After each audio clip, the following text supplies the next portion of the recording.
Salam sejahtera, jemaat yang dikasihi Tuhan Yesus Kristus. Kita bersyukur bisa bertemu kembali di dalam acara Mesbah Keluarga Gereja Kehidupan Rohani Jemaat Gedong pada hari ini.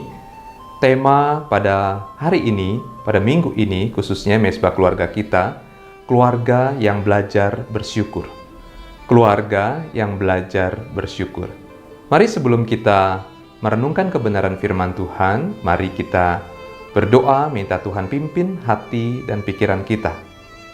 Bapa di dalam sorga, kami sungguh bersyukur untuk kesempatan yang indah, yang istimewa pada hari ini. Di penghujung minggu kami boleh bersama-sama bersama keluarga kami berkumpul di dalam mesbah keluarga. Kami boleh berdoa bersama, memuji nama Tuhan, bahkan sebentar kami akan merenungkan firman Tuhan.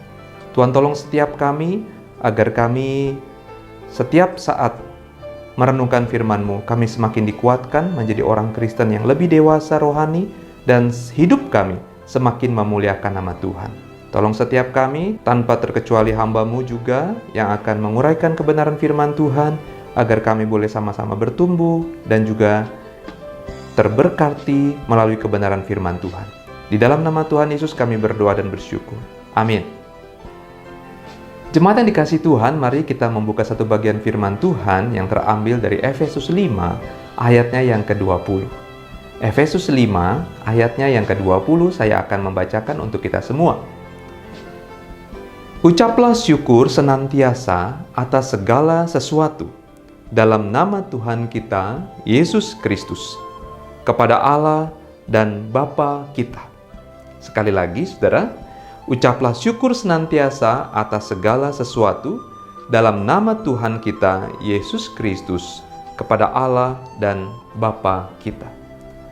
Saudara-saudara yang dikasihi Tuhan Yesus, pada masa-masa seperti ini, kalau kita mau jujur kepada diri kita, kepada hati kita, memang tidak mudah bagi kita untuk bisa merasakan dan mengalami yang namanya ketenangan, yang namanya kepuasan, apalagi kenyamanan hidup, dan juga bahkan tidak mudah bagi kita untuk berkata saat ini kami cukup ya Tuhan. Tidak mudah.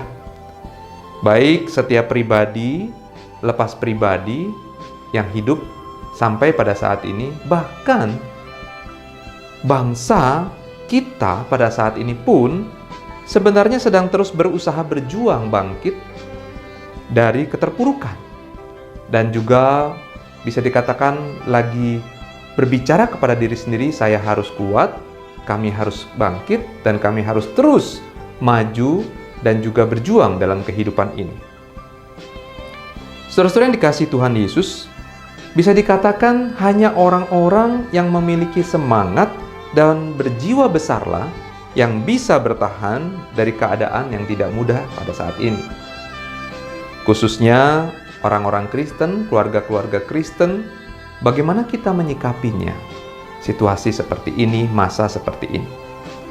Saudara, hari ini firman Tuhan kembali mau mengingatkan kepada setiap kita bahwa bersyukur itu selalu menjadi kekuatan bagi orang-orang percaya.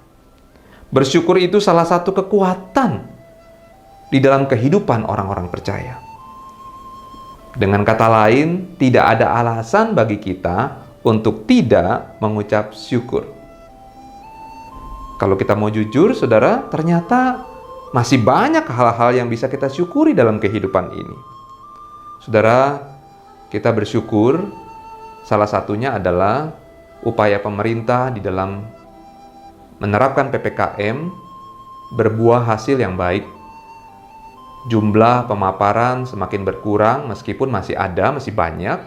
Tetapi di dalam pemberitaan yang kita dengar, kita lihat, kita tahu saat ini Jakarta mulai kembali pulih. Ada yang mengatakan Jakarta sudah mulai kembali zona hijau. Meskipun kita harus tetap jangan pernah kendor, jangan pernah lengah di dalam protokol kesehatan yang ketat. Negeri ini semakin mulai bergeliat, baik dari sisi kesehatan yang semakin pulih banyak, dan juga dari sisi ekonomi juga mulai bergerak.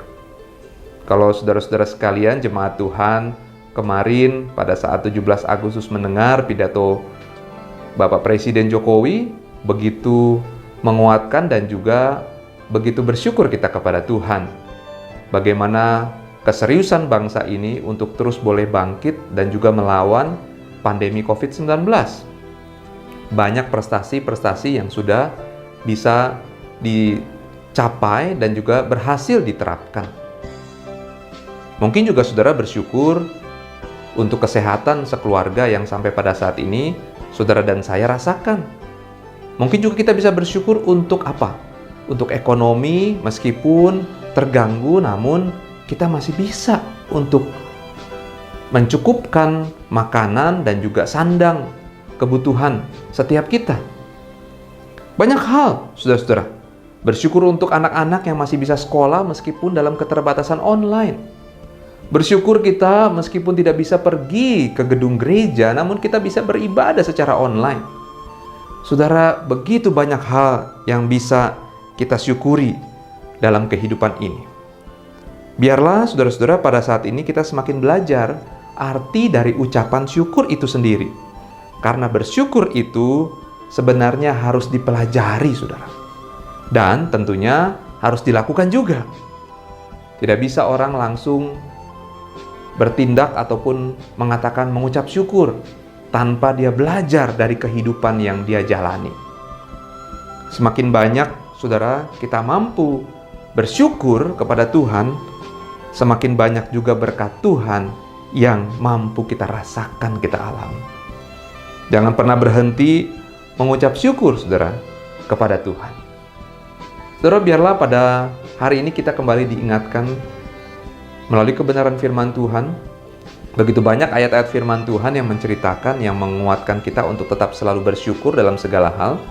Namun dalam Efesus 5 ayat 20 ini mau mengingatkan kita secara khusus bahwa kita harus bersyukur dalam hidup ini kepada Tuhan atas segala hal yang terjadi. Dan kita tahu Tuhan tidak pernah meninggalkan kita, Tuhan tidak pernah meninggalkan keluarga saudara. Dan di tengah keterbatasan kita, di tengah mungkin ketidaknyamanan ini, namun kita selalu harus bersyukur kepada Tuhan. Bahwasanya Tuhan itu selalu baik bagi setiap kita dan juga kepada keluarga kita. Dan Tuhan pasti ke depan dalam kehidupan kita di masa yang akan datang, Tuhan selalu menjaga, melindungi setiap kita. Amin, saudara. Saudara-saudara, mari bersama dengan keluarga kita, anggota yang lain, boleh saling men-sharingkan, menceritakan, berdiskusi. Sebutkan satu saja ucapan syukur yang paling saudara mau panjatkan dari begitu banyak ucapan syukur, saya percaya. Satu saja, setiap anggota keluarga boleh sharingkan ucapan syukur apa yang paling ingin disampaikan di tengah-tengah mesbah keluarga ini kepada anggota keluarga yang lain. Setiap anggota keluarga boleh sharingkan satu ucapan syukur. Dan setelah itu silakan pemimpin mesbah keluarga di keluarga kalian, di keluarga saudara-saudara, melanjutkan untuk memimpin doa-doa syafaat kepada Tuhan dan menutupnya di dalam doa berkat. Tuhan Yesus memberkati. Sampai bertemu di mesbah keluarga minggu yang akan datang. Haleluya.